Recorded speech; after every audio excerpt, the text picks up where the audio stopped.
هەر لەبارەی کۆنفرانسی ئابووری و بەرهێنانی مێرسین ناوەڕۆکی دیدار و پانێڵەکان لە کۆنفرانسەکەەوە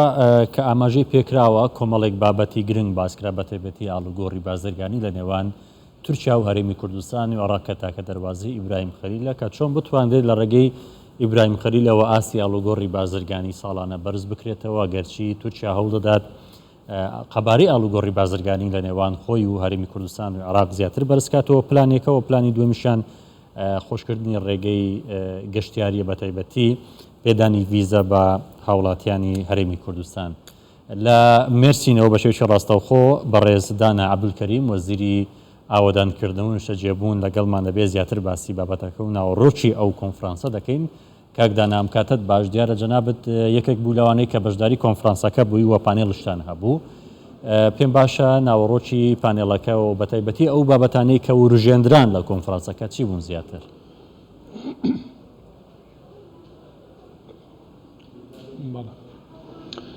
سەرەتا ئەم کاتی بەڕێستان و بینێرانی خۆشەویست باش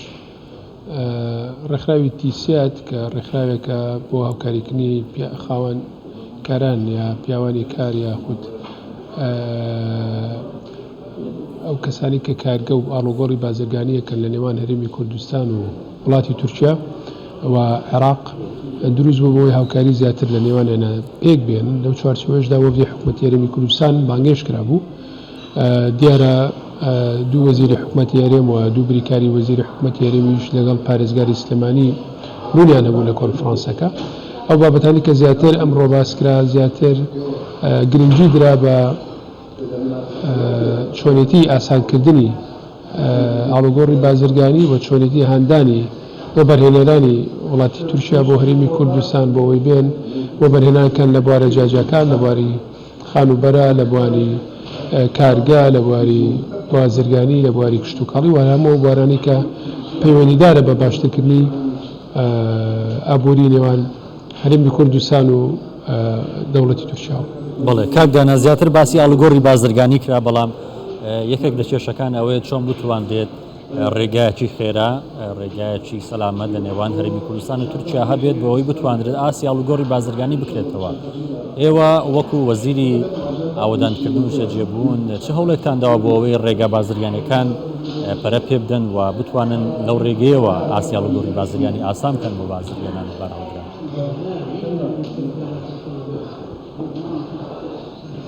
بەڵێ بەتەکیت یەکێ لە هۆکارەکان کە بێتە هۆی گەشەکردنی ئاڵوگۆڕی بازرگانی بریتە لە خێراکردنی ڕێگاکانی گواستەوە و زیادکردنی ڕێگاکان. ئێمە لەو چوارچێوەدا وەکو وەزارەتی ئاوەدانکردنەوە نیشتەجێکردن وەکو پێشتریش باسمان کردووە کە دەستمان کردووە بە کارکردن بۆ دروستکردنی هێڵی ئاسین لە هەرێمی کوردستانە و ئێستا خۆشبەختانە گرێبەستمان کە لەگەڵ کۆمپانیای کۆنسەنترانسی ئیسپانی کراوە چۆتە بواری جێبەجێکردنەوە بۆ ئامادەکردنی ڤیزیبڵەتی ستەدی پرۆژەی هێڵی ئاسنینی هەرێمی کوردستان و لەو چوارچێوەیەشدا لەکتێگەیشتێکمان لەگەڵ کۆمپانیای دۆچەبانی ئەڵمانی هەیە کە لە بواری دیزاینکردن سەرپەرشتیکردن و جێبەجێکردنی پرۆژەکە و دۆزینەوەی سەرچاوی داراییکردنی پرۆژەکە هاوکاری حکوومەتی هەرێمی وەزارەتی ئاوەدانکردنەوە بێت ئەو لەکتێگەیشتەشمانەیە واتە ئێمە پرۆسەکەمان دەست پێ کردووە ئیمڕۆژ لە کۆنفرانسەکە من ئاماژەم پێیەکە دروستکردنی هێڵی ئاسین لە هەرێمی کوردستان ئەبێتە هۆی دۆزینەوەی ڕێگایەکی خێرا و ئاسانتر بۆ بازرگانیکردن لە بین نێوان هەرێمی کوردستان و دەوڵەتی تورکیا و لە ڕێی دەوڵەتی تورکیاشەوە لەگەڵ وڵاتانی ئەوروپایە واوە یەکێکە لەو بابەتانێکی پەیوەندی بە وەزارەتی ئاوەدانکردنەوە و نیشتەجێکردنەوە هەیە. بەڵێ کاک دانا هیچ پلان هەیە ئەو هێڵە ئاسنینە هەرێمی کوردستان بە تورکیا بەستێت و ینی گەشتیاران بتوانن بە هێڵی شەمەندەفەر گەشت بۆ تورکیا بکەن هیچ بەرنامەیەکی وا هەیە؟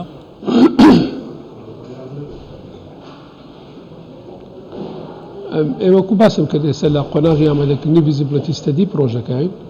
دوای ئەوە کە تەواو بوو دەستەکرێت بە دیزاینکردنی پرۆژەکە تاوان هێڵی ئاسنین تەنها بۆ گواستنەوەی هاوڵاتیان نیە بۆ گواستنەوەی هاوڵاتیان و کەلوپەل و شتومەک و ئاڵوگۆڕی بازرگانیشە لەبەرەوە لە سەرەتای ئامادەکردنی ئەم پرۆژەین ئەوە پرۆژەیەکی گرنگە و لەوانەیە پێویستی بە کاتێکی زیاتر و تێچوویشی زۆر هەبێت کە چەندین ملیار دلار زیاتر تێدەچێت بەڵام لە هەموو حاڵەتێکە ئێمە وەکو پلان وەکو سەرەتای دەستپێکردنی پرۆژەکە دەستمان پێکردەوە ئێستا لە قۆناغی ئامادەکردنی بزبلەتی ستەدیین مە دڵنیاییەوە لە داهاتوە هەرێمی کوردستانە بێ بە خاوەنی هێڵی ئاستینی خۆی کە بتوانێت ئاڵوگۆڕی بازرگانی خۆی چ لەگەڵ وڵاتی تورکیا پەرە پێبات چ لەگەڵ وڵاتی دراوسەکانی تر و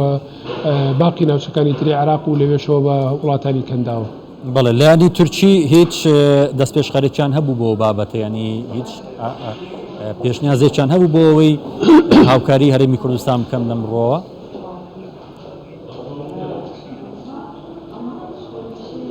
ئەمە تەنها ئەو بابەتە وەکو پلانی خۆمان وەکو حکوومەتی هەرێمی کوردستان باس کردووە. طبعاً پێشتر چەندین جار کۆمپانیای تورکی و هەتا قۆنسڵی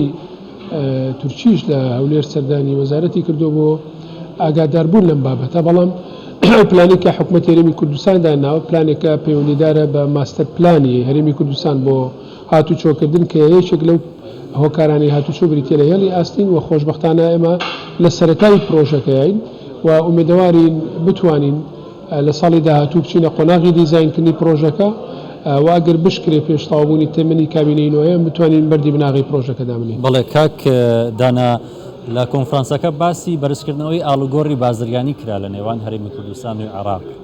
ئێستا نزیکەی 13 میلیارد دلارە، بەڵام باسیەوە دەکرێت کە تورکیا ئامانجێتی بیگەێنێتە 20 میلیارد دلار. ئەمە بە چ ڕێگایەک دەتوانرێت ئەو ئاسی ئاڵوگۆڕی بازرگانی بەرز بکرێتەوە؟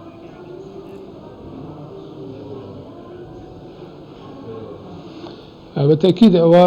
پەیوەندی بە ئاسانکاریەوە هەیە لە هەردوو لایەوە، چونکە بەتاکید هەرێمی کوردستان ئاسانکارە پێویستەکانی کردو، بەڵام لەوانەیە هەندێک ئاسانکاری تر هەبێت کە پێویستەکە لەلایەنی دەوڵەتی تورکیەوە ئەنجام بدرێت، چونکە من لەگەڵ هەندێک لە ئەو بازرگانانەی کە لێرە بوون ئیمڕۆ گفتوگۆمان کردووە، قسەمان کردووە کە هەندێک ڕێگری هەیە، هەندێک ئاسانکاری تر هەیە کە پێویستە بۆیان بکرێتە ئێستاکە ئەنجام نەدراوە. بەتاکید ئەم جۆرە کۆنفرانسانە گفتوگۆیشی باشە بێ بۆی پێشنیاری باش بدۆزێتەوە بۆ لە بردننی هەر کۆسپێ بۆ دروستکردنی ئاسانکاری زیاتر بۆ ئەوەی ئەو ئاڵوگۆڕە بازرگانیە بچێتە ئاستی 120 میلیارد دلاریش. بڵێ کاکدانە لەبارەی با بڵێن ڕێگەوبان کۆمپانیای تورکی هەن کە کار لەسەر ئەو سێکتەرەدا دەکەن، جەنابەت هیچ تاورێکت باس کرد لەبارەی هاوکاریکردنی کۆمپانیا تورکیەکان بۆ تاواکردنی ئەو ڕێگا سەرچانێک کە لە هەرێمی کوردستاندا هەن بۆ بەشێکیان ئێستا پرۆژەکان ڕاگیراون؟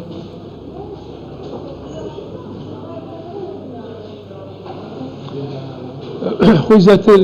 تەرکیز لەسەر چۆنێتی زیادکردنی ئاڵوگۆڕی بازرگانی بۆ ئەمڕۆ